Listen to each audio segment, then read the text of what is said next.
श्रीलंका में तबाही मचाने के बाद भारत की ओर तेजी से बढ़ रहा है दितवा तूफान। आज किसी भी वक्त नॉर्थ तमिलनाडु, पुडुचेरी और साउथ आंध्र प्रदेश के तटों से टकराएगा। तमिलनाडु और आंध्र प्रदेश में आज भारी बारिश की चेतावनी है।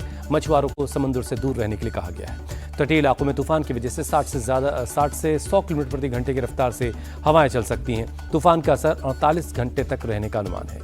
रामेश्वरम में साइक्लोन दितवा का असर शुरू हुआ। लगातार बारिश से निचले इलाकों में बाढ़ जैसे हालात। धनुषकोडी में रहने वाले लोगों को रिलीफ कैंपों में शिफ्ट किया गया। तमिलनाडु में एनडीआरएफ की 14 टीमों को तैनात किया गया। चेन्नई एयरपोर्ट से उड़ने वाली 54 उड़ानें कैंसिल। स्कूल और कॉलेजेस बंद हैं। पुडुचेरी में दिख रहा साइक्लोन दितवा का असर। तेज हवाओं के साथ बारिश शुरू हो गई है। पश्चिम बंगाल के दक्षिणी इलाकों में भी तेज हवाओं के साथ भारी बारिश का अलर्ट जारी हुआ है। दितवा तूफान ने श्रीलंका में मचाई भारी तबाही। 132 लोगों की मौत, 176 लोग अब भी लापता हैं। लापता लोगों की तलाश में श्रीलंका में रेस्क्यू ऑपरेशन जारी है। करीब 78,000 लोग प्रभावित हुए हैं, जिन्हें शेल्टर में शिफ्ट किया गया है।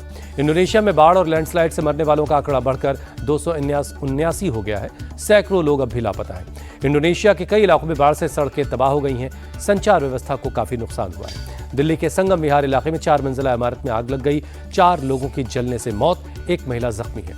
बिल्डिंग के ग्राउंड फ्लोर पर जूते की दुकान में आग लगी, जिसके बाद आग ने पूरी इमारत को अपनी चपेट में ले लिया। फायर ब्रिगेड की गाड़ियों ने कड़ी मशक्कत के बाद आग पर काबू पाया। आग बुझाने के बाद दमकल कर्मियों ने घर के से 4 शव निकाले। एक शख्स को रेस्क्यू किया गया। आग लगने की वजहों की जांच की जा रही है। दिल्ली के शाहदरा इलाके में एक 17 साल के लड़के की गोली मारकर हत्या कर दी गई। पुलिस मौके पर पहुंची है, जांच की जा रही है। पुलिस के मुताबिक एक शादी समारोह में आए कुछ लोगों से लड़के का विवाद हुआ, जिसके बाद लड़के को गोली मार दी गई। रेडियो के जरिए आज फिर मन की बात करेंगे पीएम मोदी। आज कार्यक्रम का 128वां एपिसोड होगा। सुबह 11 बजे आकाशवाणी और दूरदर्शन पर प्रसारण होगा। रायपुर में आज भी डीजीपी आईजी कॉन्फ्रेंस में हिस्सा लेंगे पीएम। गृहमंत्री अमित शाह भी रहेंगे मौजूद। महिला सुरक्षा, आतंकवाद और विजन 2027 पर चर्चा होगी। शनिवार को डीजीपी आईजी कॉन्फ्रेंस में 4 सत्र हुए। बैठक का मुख्य फोकस राष्ट्रीय सुरक्षा, उभरती चुनौतियां और पिछली सिफारिशों के अमल की समीक्षा की गई। संसद सत्र से पहले सरकार ने आज बुलाई सर्वदलीय बैठक। संसद के दोनों सदनों को सुचारू रूप से चलाने के लिए सभी दलों से सहयोग मांगेगी सरकार।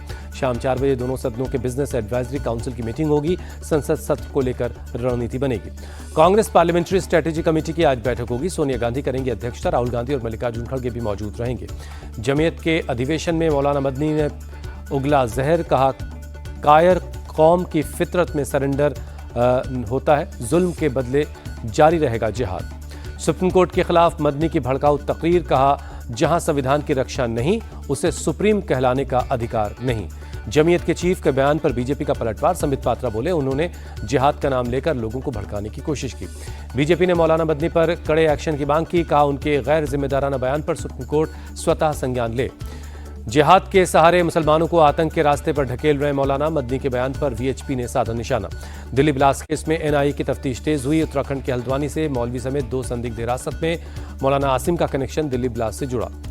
दिल्ली ब्लास्ट के गुनहगार डॉक्टर की कस्टडी 10 दिन बढ़ाई गई। पटियाला हाउस कोर्ट ने एनआईए की हिरासत में भेजा। दिल्ली ब्लास्ट को लेकर दिल्ली के प्राइवेट अस्पतालों को नोटिस। दिल्ली पुलिस ने प्राइवेट अस्पतालों में विदेश से पढ़कर आए डॉक्टरों की जानकारी मांगी। अल-फलाह के फाउंडर जवाद अहमद का विदेश से कनेक्शन। धांधली के पैसे से यूके में बेटे का नाम कंपनी बनाई। ईडी कंपनी के पैसों के इन्वेस्टमेंट की जांच में लगी है। अल-फलाह की जांच में ईडी का बड़ा खुलासा। चेयरमैन जवाद सिद्दीकी पर मृत लोगों के फर्जी दस्तखत से जमीन कब्जाने का आरोप है। अमेरिका से डिपोर्ट हुए गैंगस्टर अनमोल बिश्नोई की कस्टडी बढ़ाई गई। स्पेशल एनआईए कोर्ट ने 7 और दिनों की हिरासत दी। बिहार में करारी हार के बाद शनिवार को फिर कांग्रेस की समीक्षा बैठक हुई। दिल्ली में खड़गे के घर पर बिहार कांग्रेस के नेताओं की शीर्ष नेतृत्व की मीटिंग हुई। बिहार कांग्रेस अध्यक्ष राजेश राम बोले संगठन को लेकर हमारी चर्चा हुई है। चुनाव में कहां चूक हुई, उस पर शीर्ष नेतृत्व के साथ हमने बात की। कांग्रेस की समीक्षा बैठक पर धर्मेंद्र प्रधान का तंज, कहा कांग्रेस का कोई जनाधार नहीं बचा। जब राहुल जैसे लोग नेतृत्व करते हैं तो ऐसा ही हाल होता है। 1 दिसंबर से बिहार की नई विधानसभा का पहला सत्र। पहले दिन सभी 243 विधायकों को शपथ दिलाई जाएगी। 2 दिसंबर को स्पीकर का चुनाव होगा। 3 को राज्यपाल का अभिभाषण। जेडीयू प्रवक्ता नीरज कुमार बोले विधानसभा का पहला सत्र खास होगा। लोगों से किए गए वादों को पूरा करने पर हमारी सरकार का फोकस रहेगा। आरजेडी नेता मृत्युंजय तिवारी बोले कम संख्या के बावजूद एक जिम्मेदार विपक्ष की भूमिका निभाएंगे। सरकार पर दबाव बनाकर बिहार के हित में काम करवाएंगे। बिहार बीजेपी अध्यक्ष और मंत्री दिलीप जायसवाल बोले, हमारी सरकार की दो प्राथमिकताएं कानून का राज और युवाओं को रोजगार। नई सरकार के गठन के बाद एक्शन में मुख्यमंत्री नीतीश कुमार निर्माणाधीन Patna medical college and hospital की इमरजेंसी यूनिट का निरीक्षण किया। मंत्री मंगल पांडे का पश्चिम बंगाल सरकार पर अटैक, कहा ममता सरकार घुसपैठियों को संरक्षण दे रही है। बिहार की तरह बंगाल में भी एसआईआर को लेकर भ्रम फैलाया जा रहा है। पटना में बूथ लेवल के कार्यकर्ताओं के लिए बीजेपी का सम्मान समारोह, सम्राट चौधरी और दिलीप जायसवाल ने बूथ लेवल के एजेंट्स को सम्मानित किया। नालंदा में अपने पैतृक गांव पहुंचे मुख्यमंत्री नीतीश कुमार, पुण्यतिथि पर पिता को श्रद्धांजलि दी, मां और पत्नी की प्रतिमा पर भी फूल चढ़ाया। कर्नाटक के मुख्यमंत्री की कुर्सी को लेकर जारी खींचतान के बाद सिद्धारमैया और डीके शिवकुमार की मुलाकात हुई। आलाकमान के निर्देश पर दोनों नेता नाश्ते पर मिले थे। ब्रेकफास्ट मीटिंग के बाद सिद्धारमैया और डीके की ज्वाइंट प्रेस कॉन्फ्रेंस हुई। सिद्धारमैया बोले, मुलाकात अच्छी रही, हमारे बीच न कोई मतभेद है न आगे रहेगा। डीके शिवकुमार बोले, हमने साथ में बढ़िया नाश्ता किया, कर्नाटक की प्राथमिकताओं और आगे के रास्ते पर एक अच्छी बातचीत हुई। तुमकुरू में सीएम सिद्धारमैया के समर्थकों ने की पूजा, कुर्सी पर तकरार के बीच सीएम पोस्ट पर बनाए रखने की प्रार्थना की। छत्तीसगढ़ कांग्रेस कमेटी में बड़ा फेरबदल, 41 नए जिलाध्यक्षों की तैनाती हुई। पूर्व मंत्री कवासी लखमा के बेटे को सुकमा की जिम्मेदारी सौंपी गई। आज हरियाणा के झज्जर के दौरे पर रहेंगे यूपी के सीएम योगी। कबलाना गांव के मंदिर में मूर्ति स्थापना का कार्यक्रम है। हरियाणा के सीएम नायब सिंह सैनी भी शामिल होंगे। कांग्रेस पर जमकर बरसे सीएम योगी, कहा यूपीए शासन में सुरक्षा को खतरे में डाला गया, वोट बैंक के लिए कांग्रेस ने नक्सल नेक्सस से हाथ मिलाया। सीएम योगी ने यूपी के पुलिस प्रशासन की पीठ थपथपाई, कहा कानून के राज में सुरक्षित माहौल का उदाहरण उत्तर प्रदेश बना है। यूपी में जारी एसआईआर के खिलाफ सुप्रीम कोर्ट पहुंचा किसान यूनियन आजाद ट्रस्ट, प्रक्रिया को 3 महीने बढ़ाने की मांग की है।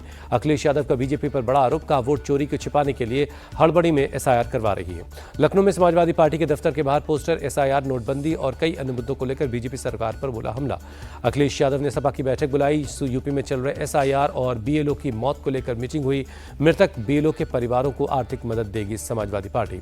अखिलेश यादव बोले, एसआईआर जरूरी है तो सबके लिए हो, सिर्फ सपा का वोट ही टारगेट न किया जाए। एसआईआर के बहाने आरक्षण, नौकरी और लोगों के अधिकार छीनने की तैयारी है। अखिलेश यादव का बीजेपी पर हमला, कहा सुना है बीजेपी के अंदर कुछ अंदरूनी लड़ाई चल रही है, एक दूसरे को नीचा दिखाने की कोशिश भी की जा रही है। गोरखपुर में सांसद खेल महोत्सव का उद्घाटन बीजेपी सांसद रवि किशन ने इनॉग्रेशन किया। पश्चिम बंगाल में एक और बीएलओ की मौत, मुर्शिदाबाद में अजीजुल हक की जान गई। परिवार का आरोप, एसआईआर के काम के प्रेशर के चलते हार्ट अटैक आया। पश्चिम बंगाल के राज्यपाल सीवी आनंद बोस का बड़ा फैसला, कोलकाता राजभवन का नाम बदला, अब लोक भवन के नाम से जाना जाएगा गवर्नर हाउस। मासूमों की सुरक्षा पर मोहन सरकार का फोकस, ऑपरेशन मुस्कान के तहत बड़ी संख्या में किडनैप हुई बच्चों का रेस्क्यू किया गया। पीएम आवास योजना के धरातल पर दिखा असर, एमपी के शहरी क्षेत्रों में लाभार्थियों को बम्पर फायदा। सीएम ने कहा, हम गरीबों को हर मुमकिन मदद पहुंचाने के लिए प्रतिबद्ध हैं। छिंदवाड़ा में सीवेज परियोजना का काम पूरा हुआ, 237 करोड़ की लागत से काम हुआ है। एमपी के सागर में जमीनी विवाद में 2 भाइयों की चाकू मारकर हत्या, परिवार के लोगों ने ही वारदात को अंजाम दिया। दोनों भाइयों को गंभीर हालत में अस्पताल में भर्ती करवाया गया था। इलाज के दौरान दोनों की मौत, पुलिस ने हत्या किया दोनों आरोपियों को गिरफ्तार कर लिया है। यूपी के कानपुर में कपड़े की फैक्ट्री में भीषण आग लग गई, फायर ब्रिगेड की टीम ने आग पर काबू पा लिया है। फैक्ट्री में कपड़ा होने की वजह से आग तेजी से फैली, बड़े पैमाने पर नुकसान की आशंका, आग से किसी की जान को नुकसान नहीं हुआ। यूपी के गोरखपुर में तेज रफ्तार बोलेरो अस्पताल के पार्किंग में घुसी, पार्किंग में खड़ी 16 गाड़ियों को मारी टक्कर, गाड़ियां को क्षतिग्रस्त कर दिया। पार्किंग में कार के घुसते ही मची अफरा तफरी, लोग जान बचाकर इधर उधर भागे। पार्किंग स्टाफ ने कार ड्राइवर को पकड़कर पुलिस के हवाले कर दिया। आरोपी ड्राइवर के खिलाफ 16 लोगों ने दर्ज करवाई रिपोर्ट, पुलिस ड्राइवर से पूछताछ कर रही है। यूपी के गाजियाबाद में कार स्टंट का वीडियो सामने आया। विजयनगर इलाके में थार सवार एक शख्स कार से स्टंट कर रहा था। वीडियो में थार चालक खतरनाक तरीके से कार घुमाते हुए नजर आया। वीडियो में लोग और बच्चे स्टंट देखते हुए भी दिखाई दिए। वाराणसी में पुलिस और गौ तस्कर के बीच एनकाउंटर, एक गिरफ्तार, दूसरा फरार। तस्करों की गाड़ी से 6 गाय बरामद हुई। चेकिंग के दौरान पुलिस के रोकने पर अभिषेक यादव उर्फ गोलू ने पुलिस की टीम पर फायरिंग कर दी। पुलिस की जवाबी कार्रवाई में गोलू को गोली लगी है।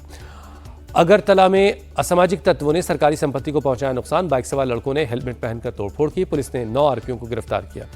गया में अवैध अतिक्रमण के खिलाफ बुलडोजर चला, सड़क के किनारे लगी दुकानों को हटाया गया। हाजीपुर में जमकर गरजा बुलडोजर, त्रिमूर्ति चौक पर बने अवैध निर्माण को हटाया गया।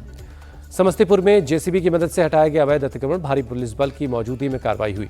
एमसीडी उपचुनाव से पहले दिल्ली में ताबड़तोड़ बुलडोजर एक्शन, झंडेवालान इलाके में बाबा पीर रतन नाथ के मंदिर दरगाह को हटाया गया।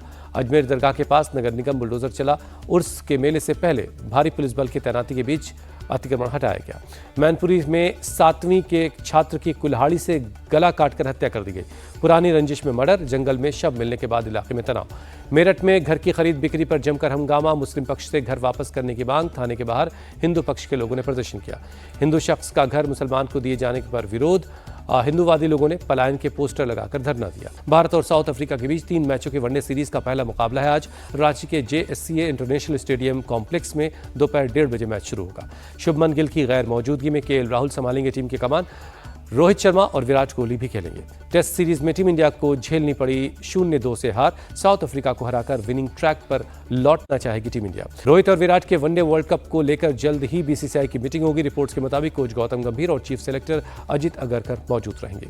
12 दिसंबर को बड़े पर्दे पर आएगी फिल्म शेल्टर होम। मुजफ्फरपुर कांड पर बनी है ये फिल्म। रणवीर सिंह की फिल्म धुरंधर अगले हफ्ते सिनेमाघरों में रिलीज के लिए तैयार है। फिल्म में संजय दत्त, R. माधवन, अक्षय खन्ना और अर्जुन रामपाल की भी अहम भूमिका है।